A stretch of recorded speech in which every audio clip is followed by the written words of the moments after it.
My name is Kathy. Ever since I was little, I loved my dad dearly. He was the kind of man who always put his family first and himself last. He ensured my brother and I never lacked anything. And he took care of my stay-at-home mom too. He would hand over his entire paycheck to her, never complaining, even when he didn't have a dime to his name. Thanks to my dad, my brother and I lived fulfilling lives. I thought our family of four would continue to live this way forever. I thought so. But life can be so cruel. Suddenly, I lost my dad, the man I loved so much. It was just when I was in my senior year of high school and my brother was in 8th grade. That day, like any other, Dad left for work as usual, but then he suddenly collapsed at his workplace and was rushed to the hospital. By the time my brother and I got to the hospital, Dad was already gone. Mom arrived an hour later. My brother and I were sobbing uncontrollably, but Mom? She was strangely calm. She was shocked by the sudden death of Dad, sure, but she shed no tears.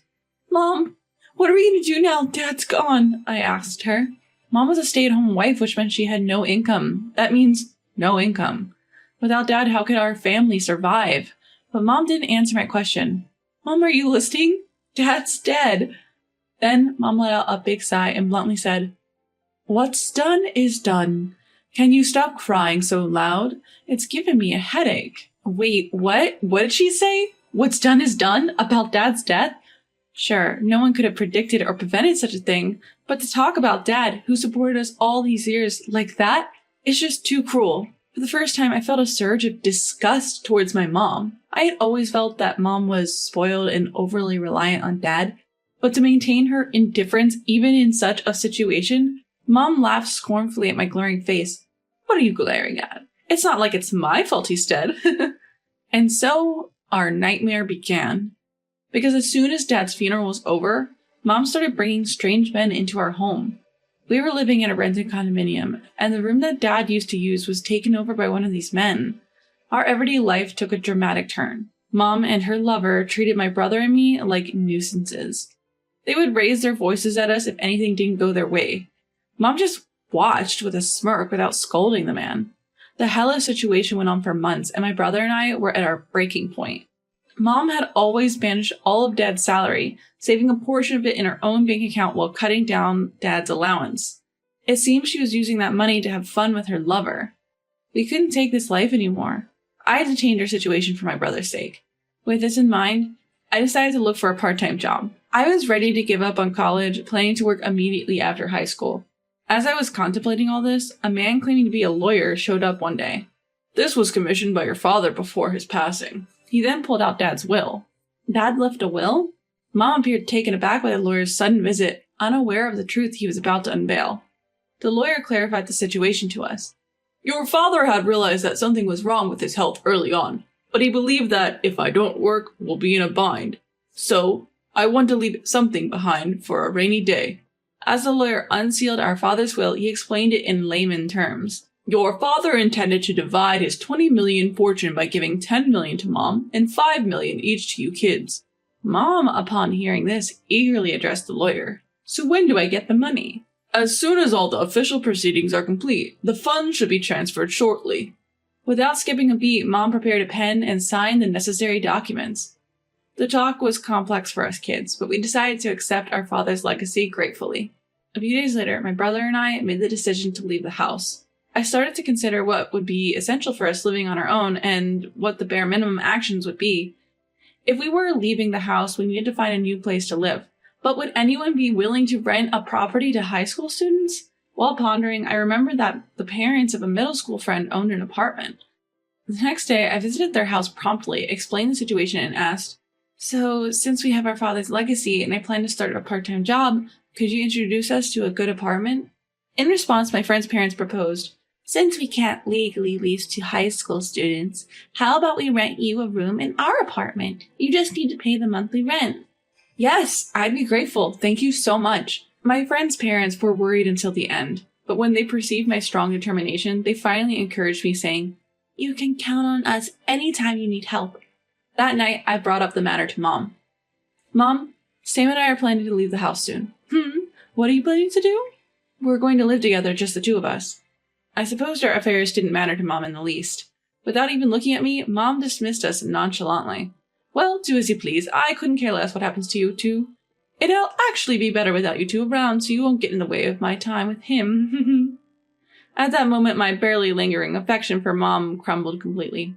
Okay, I understand. Thanks for everything, Mom. With a heavy dose of sarcasm towards Mom, I left the house I'd lived in for years. The start of living with my brother, this turned out to be way more challenging than I imagined. Early morning paper routes, then school, and a part-time job at the supermarket after returning home. I didn't want to touch the money left by our father, so I tried to cover living expenses with my part-time wage as much as possible. At the supermarket, they gave me the box meal scheduled for disposal. That became our dinner. I knew my brother, being a middle schooler, would want some fun, so I gave him a modest monthly allowance. Here you go, Sam. This is your allowance for the month. But you hardly spend anything on yourself. Don't worry about me. Having fun is an essential experience too, you know? Despite his reservations, I insisted on giving my brother his allowance. I felt guilty about the financial constraints he had to endure because of me, so I wanted to do at least the bare minimum for him. Our life continued like that for a while, and before we knew it, it was fall. The buzz among my classmates was all about where they were going to college. To me, those conversations felt like such a luxury. I couldn't think of anything but where I would work after graduation and how I would help my brother get to college, because it was the only thing I could think of. One day, I happened to have the day off from my part-time job. My brother and I were enjoying a leisurely lunch at home when the apartment doorbell rang. Who could it be? When I opened the door, there was Mom. Mom? Don't you dare call me that. Now, where's your banking card? Banking card? Mom suddenly barged in, demanding the banking card, and I was totally lost. She ignored my confusion and shouted at me to hurry up and hand it over. Wait a minute. Why so sudden? Even though I tried to ask, she wouldn't listen. She even went so far as to march straight into the house, rummaging through the rooms. Hey, Mom, stop it! My brother tried to stop her, but she just pushed him aside with a curt, "Shut up." I rushed to my brother's side, pleading with Mom to stop. Eventually, she found the banking card in a drawer. After checking the untouched balance in the account, she smirked. Oh, there's quite a bit left. You're just like me, doing so well. How admirable. Disgusted, I glared at her, and that must have irked her because she shoved me next. What's with that look? Just do as I say, I'm your mother. She left with our banking cards. I felt so helpless and sank to the floor. Why? After all the hard work to get this far, why does she have to ruin everything again? The peaceful life with my brother that I had finally managed to grab. I worked so hard without even touching our father's inheritance, all for my brother's future. Sis, my brother comforted me as I cried. I felt pathetic for not being able to protect my only brother. Just then I remembered something. The one letter that the lawyer had given me when he visited a while back. He asked me to give this to you without letting Mom know. Open this only if you're in trouble, he said. The lawyer, seemingly aware of this situation with Mom, had discreetly handed me an envelope. Life with my brother had started right after, and in all the bustle, I completely forgot about it. I opened the letter from my deceased father and read its contents. It was an address. It was somewhere far away from where we lived, an area completely unknown to us. However, I figured there must be a reason my father left it. I decided to go to that place with my brother. We got on a plane, and then we took a taxi from the airport. What awaited us was a house with a grand gate, something you'd only see in movies or TV shows. What is this gigantic house? My brother seemed overwhelmed by the sheer size of the house. As we stood there, a burly man came out from the inside. Who might you be? We found a letter from our father. Your address was in it. As we explained the situation, the man began to speak to someone on the phone. After a brief moment, the man changed his demeanor and said, Please come in, inviting us into the mansion. In the great room to which we were guided, an elderly woman was sitting alone. Upon seeing us, she greeted us. Kathy and Sam, right? Nice to meet you. I'm your grandmother. Grandmother? We were shocked, and we couldn't help but exclaim loudly. We had never heard any stories about our father's family, nor did we even know if we had a grandmother. Not just that, but who would have thought that our father's childhood home would be such an impressive estate? Since you've come, does that mean my son has passed away? Her son, that is, our father. I gave a small nod to our grandmother. Interrupting me, grandmother took out a large bag and handed it to me. This is something your father left with me. He said if they ever come to visit, give this to them. When I opened the bag, it was packed with countless bundles of bills, the likes of which I'd never seen before.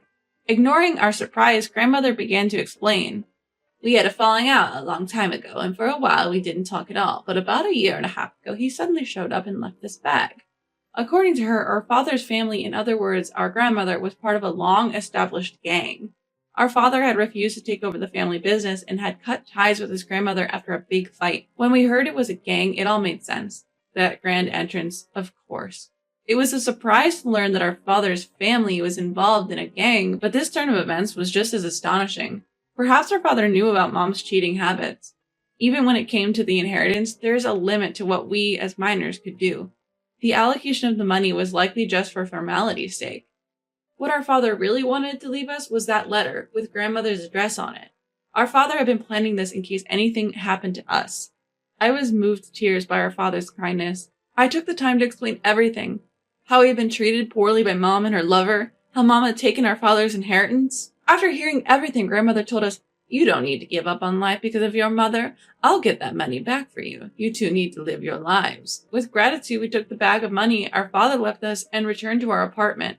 With this money, I can let my brother go to college as much as he wants. In addition, our grandmother even promised to pay for my college tuition. Thanks to our father and grandmother, my once abandoned hope of attending college has been fulfilled. Sis, I'm so happy for you. My younger brother giving me a warm smile.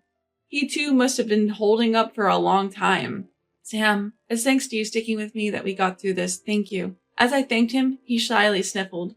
A few days later, grandmother visited our apartment, returning the banking card Mom had taken from us. She had used one of her employees to locate Mom and get our card back. Indeed, quite the gangster. Thinking about it can be a little scary, but amusing at the same time. I made that woman promise she won't bother you two ever again. You can live in peace now. Thank you, grandmother. But how? That's not something children need to worry about. From now on, live your lives to the fullest. Before leaving, grandmother gave us those encouraging words. There's a postscript to this story. Mom's lover, actually, he was after Mom's money. When grandmother took back the bank card, he promptly dumped Mom. Having exhausted our father's inheritance, Mom is now desperately searching for a job. A woman who has been a housewife all her life from now on will undoubtedly be challenging. However, thanks to my grandmother, peace returned to our lives. I passed the entrance exams for my first choice university, and I'm still working part-time, trying to avoid using our father's money as much as possible. I later entered the workforce, and my brother started college. Now that we've reached this point, we're safe.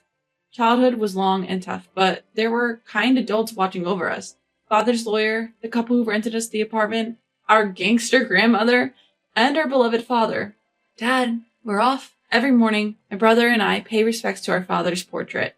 We'll keep supporting each other. So please, watch over us from heaven, Dad. Somehow, it felt like Dad's portrait was smiling.